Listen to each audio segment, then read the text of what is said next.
114 మందిని ఇప్పటి వరకు కాళేశ్వరం కమిషన్లో ఎంక్వైరీ చేయడం. మీరు చూస్తున్నారు మొత్తం అంతా కూడా హడావుడి నడుస్తోంది. అండ్ ఈరోజు హరీష్ రావు గారు లోపల హరీష్ రావు గారు ఫైనల్గా కేసీఆర్ గారిని కూడా మరి ఎంక్వైరీ చేయబోతున్నారు, కేసీఆర్ గారిని కూడా విచారించబోతున్నారు. మరి ఫైనల్గా కేసీఆర్ గారు ఏం చెప్తున్నారు కూడా చూడాలి.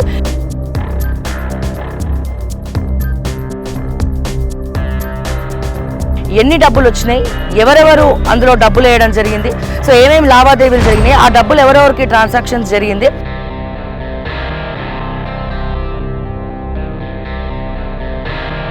నినాదాలు చేస్తా ఉన్నారు. హరీష్ రావు గారిని తొందరగా బయటికి పంపించాలి అన్న ఉద్దేశంతో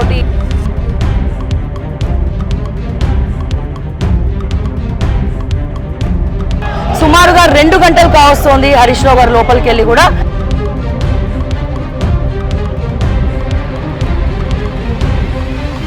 సపోర్టివ్ గా హరీష్ రావుకి పెద్ద ఎత్తున కార్యకర్తలందరూ కూడా రావడం జరిగింది.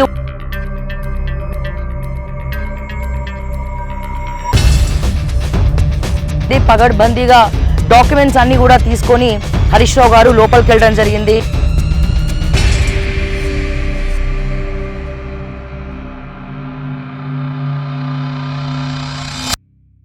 వెల్కమ్ టు ఓకే టీవీ, నేను మిస్ శ్రావ్య. ముందుగా ఓకే టీవీ ప్రేక్షకులందరికీ నమస్తే.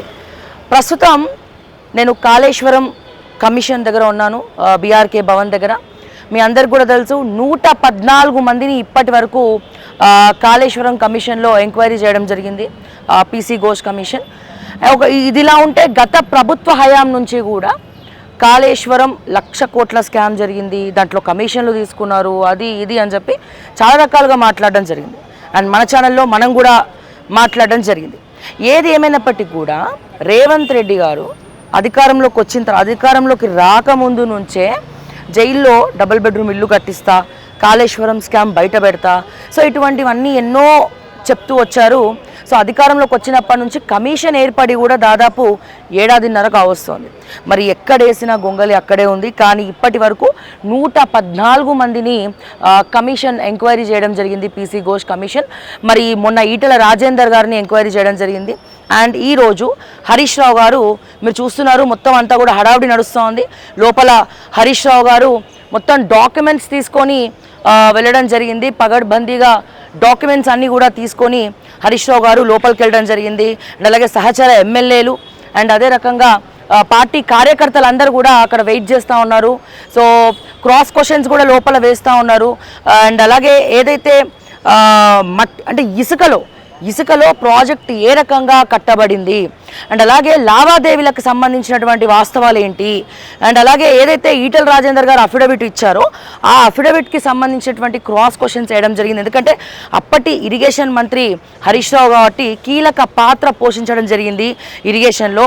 అసలు కాళేశ్వరం కార్పొరేషన్ లిమిటెడ్లో ఎన్ని డబ్బులు వచ్చినాయి, ఎవరెవరు అందులో డబ్బులు వేయడం జరిగింది, సో ఏమేమి లావాదేవీలు జరిగినాయి, ఆ డబ్బులు ఎవరెవరికి ట్రాన్సాక్షన్స్ జరిగింది, సో ఇట్లా ఎన్నో విషయాలు కమిషన్ ప్రశ్నించబోతోంది. లోపల దీర్ఘకాలిక చర్చ జరుగుతూ ఉంది. అండ్ అలాగే హరీష్ రావు కూడా పగడ్బందీగా అన్ని డాక్యుమెంట్స్ పట్టుకొని వెళ్ళడం జరిగింది.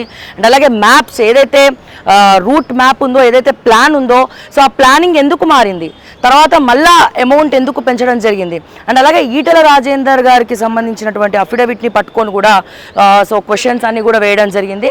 అండ్ ఇప్పటికైనా మరి అంటే 114 మంది ఎంక్వైరీ ఒకవైపు అయితే హరీష్ రావు గారు కీలక పాత్ర పోషించారు కాబట్టి ఫైనల్గా హరీష్ రావు గారిని ఇప్పుడు క్వశ్చన్ చేస్తూ ఉన్నారు. అండ్ అలాగే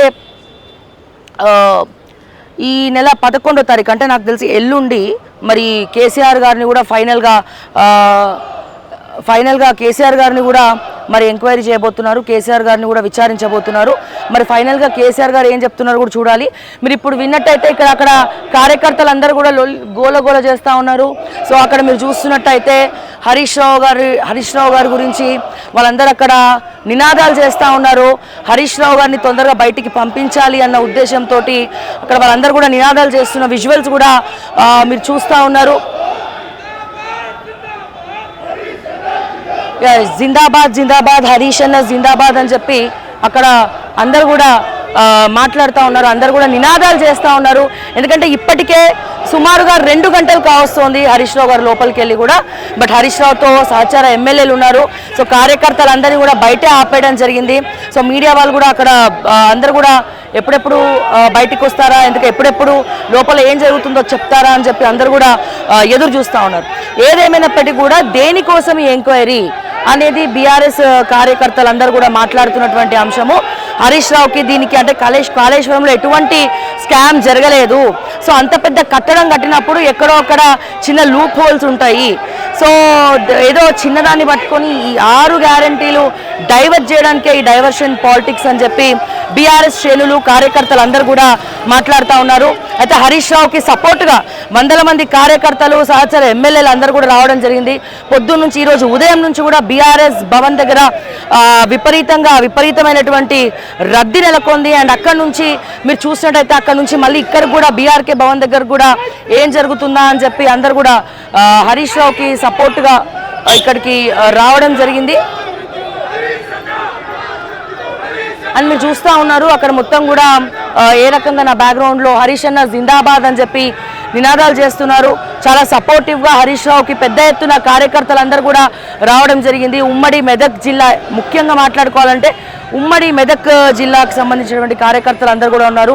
ఇక హరీష్ రావు గారితో పాటు లోపల తలసాని శ్రీనివాస్ యాదవ్ గారు, సుధీర్ రెడ్డి గారు, ఎల్బీ నగర్ ఎమ్మెల్యే సుధీర్ రెడ్డి గారు, వేముల ప్రశాంత్ రెడ్డి గారు అండ్ అలాగే సునీత లక్ష్మారెడ్డి గారు, సో దుబ్బాక ఎమ్మెల్యే వీళ్ళందరూ కూడా లోపలికి వెళ్ళడం జరిగింది. ఇప్పటికే చాలాసేపు అంటే క్రాస్ క్వశ్చనింగ్ చేస్తూ ఉన్నట్టున్నారు.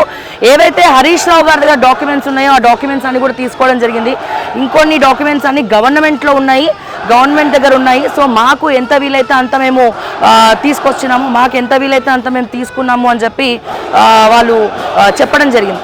ఏదేమైనప్పటికీ కూడా అంటే ఒకవేళ కనుక హరీష్ రావు గారు చెప్పిన దానికి వాళ్ళు సమ్మతంగా లేకపోతే, వాళ్ళు కనుక అనుకూలంగా లేకపోతే మరి ఏదైనా యాక్షన్ తీసుకునే అవకాశం కూడా ఉందా అని చెప్పి కూడా వార్తలు వినబడతా ఉన్నాయి. ఎందుకంటే హరీష్ రావు గారు చెప్పిన దానికన్నా కూడా ఈటల రాజేందర్ చెప్పిన దానికి లావాదేవీలు ఒకటి, ఎందుకు ఇసుకలో ఎందుకు కట్టారనేది ఒకటి, అండ్ ఇంకోటి ప్లానింగ్ ఎందుకు మారింది, ముఖ్యంగా ప్లానింగ్ ఎందుకు మారింది, కాళేశ్వరం కార్పొరేషన్ లిమిటెడ్ ఏర్పాటు చేశారు, దాంట్లో ఎన్ని ట్రాన్సాక్షన్స్ జరిగినాయి, డబ్బుల లావాదేవీలు ఎవరెవరు వేయడం జరిగింది, సో అక్కడ నుంచి ఎక్కడికి డైవర్ట్ అవ్వడం జరిగింది. అండ్ అలాగే ఈటల రాజేందర్ గారు ఏదైతే అఫిడవిట్ మొన్న విచారణకు అఫిడవిట్ ఇచ్చారో సో అఫిడవిట్లో ఏముంది, సో అఫిడవిట్లో ఉన్నటువంటి మెన్షన్ చేసినటువంటి దానికి సంబంధించినటువంటి క్వశ్చన్స్ కూడా క్రాస్ క్వశ్చనింగ్ హరీష్ రావు గారిని చేస్తూ ఉన్నట్టు కూడా మనకి తెలుస్తూ ఉంది. సో ఏదేమైనప్పటికీ కూడా అండ్ అలాగే ఎల్లుండి ఫైనల్గా కేసీఆర్ గారిని, ముఖ్యమంత్రి గారిని కూడా, మాజీ ముఖ్యమంత్రి కేసీఆర్ గారిని కూడా ఎంక్వైరీ చేయబోతున్నారు.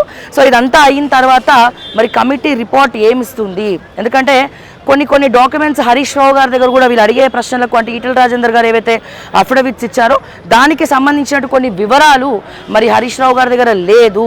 ఒకవేళ వాళ్ళు క్రాస్ క్వశ్చన్లో ఏమైనా లోటుపాట్లు ఉన్నా సరే సో మరి అక్కడ ఒక క్వశ్చన్ మార్క్గానే మిగులుతుంది అని చెప్పుకోవచ్చు. ఏదేమైనప్పటికీ కూడా మరికొద్దిసేపట్లో మరి విచారణ పూర్తి చేసుకొని హరీష్ రావు గారు అయితే బయటికి రాబోతున్నారు. సో ఇక్కడ మీరు చూసినట్టయితే వందల మంది కార్యకర్తలందరూ కూడా ఇక్కడ హరీష్ రావుకి మద్దతు పలకడానికి, హరీష్ రావు కోసం ఇక్కడ అందరు కూడా రావడం జరిగింది. మీరు చూస్తూ ఉన్నారు విజువల్స్లో. అండ్ అదే రకంగా ఇక్కడ కూడా వివిధ నియోజకవర్గాల నుంచి బీఆర్ఎస్ శ్రేణులు, బీఆర్ఎస్ కార్యకర్తలు అందరూ కూడా బారులు తిరగడం మనం చూస్తూ ఉన్నాము. సో ఏది ఏమైనప్పటికీ కూడా వీళ్ళు చెప్పేది ఒకటే, ఇది కేవలం ఈ ఏదైతే 6 గ్యారంటీలు ఫెయిల్ అయింది దీన్ని డైవర్ట్ చేయడం కోసమే ఇదంతా కూడా చేస్తూ ఉన్నారని చెప్పి ఇక్కడ కార్యకర్తలు చెప్తా ఉన్నారు. ఏం చేయలేక విఫలమైనటువంటి హామీలను డైవర్ట్ చేయడం కోసమే ఈ తెర మీదకి కమిషన్ అని చెప్పి, ఈ నోటీసులు అని చెప్పి, ఇవన్నీ అని చెప్పి కూడా పిలిచి ఇబ్బంది పెట్టే ప్రక్రియనైతే చేస్తూ ఉన్నారు అని చెప్తా ఉన్నారు. సో మనం కూడా మరి కొంతమందితోటి మాట్లాడి తెలుసుకునే ప్రయత్నం అయితే మనం చేద్దాం. ఎస్, మీరు చూస్తూ ఉన్నారు ఇప్పుడే విచారణ నుంచి హరీష్ రావు గారు బయటికి రావడం జరిగింది. అండ్ ఇక్కడ పద్మా దేవేందర్ రెడ్డి గారు అండ్ అలాగే సునీత లక్ష్మారెడ్డి గారు అండ్ ఉమ్మడి మెదక్ జిల్లా ఎమ్మెల్యేలు అండ్ అలాగే సహచర ఎమ్మెల్యేలు అందరూ కూడా రావడం జరిగింది. అండ్ ఇప్పుడే విచారణ పూర్తి చేసుకొని హరీష్ రావు గారు కూడా ప్రెస్తో మాట్లాడుతూ ఉన్నారు.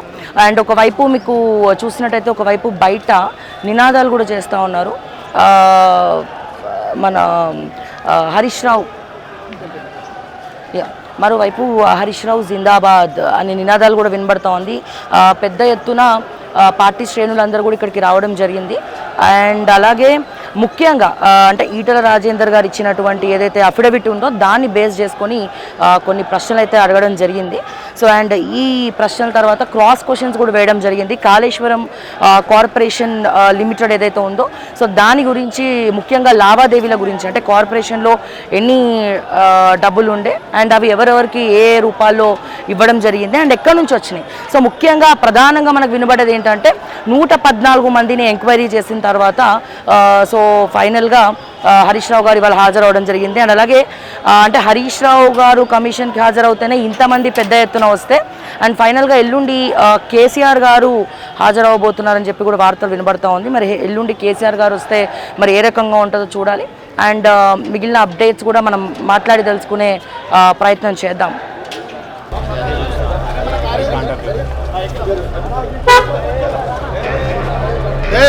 కాలు